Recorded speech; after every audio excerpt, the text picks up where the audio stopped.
You know, everybody makes good and bad investments in life. I remember when I graduated out in Florida, this guy was selling this beautiful 1989 Ford F-150, red, custom body, bench seat. I had to have it. So I buy this truck for $1,500, thinking I got a steal. The very first day that we're supposed to get on the road, all of the power steering fluid is underneath my truck. Power steering box needed replaced. So it's in the shop, gets fixed that day. We get on the road the next day. A couple days down the road, something flips up and shatters my back windshield. And so we're off on the side of the road in the middle of the night. It's raining. We've got to get that fixed as soon as possible, just outside of St. Louis. So we're back on the road in a couple days after they get the glass ordered.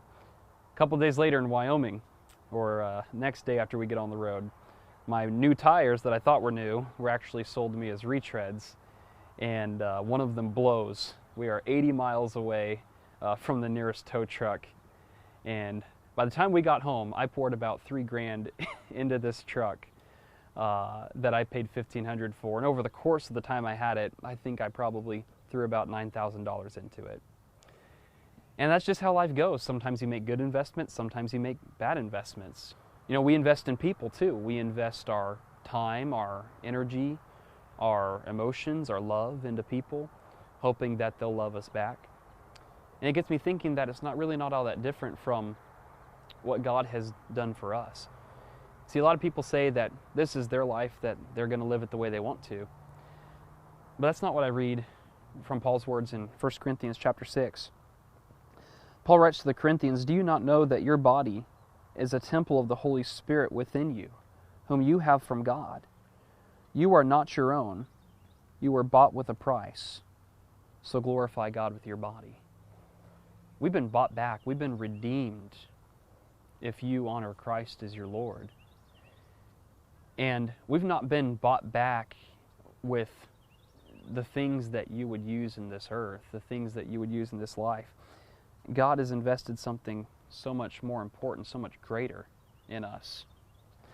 So in 1 Peter chapter 1, beginning in verse 17, "And if you call on him as Father, who judges impartially according to each one's deeds, conduct yourself with fear throughout the time of your exile, knowing that you were ransomed from the futile ways inherited from your forefathers, not with perishable things such as silver or gold, but with the precious blood of Christ, like that of a lamb without spot or blemish."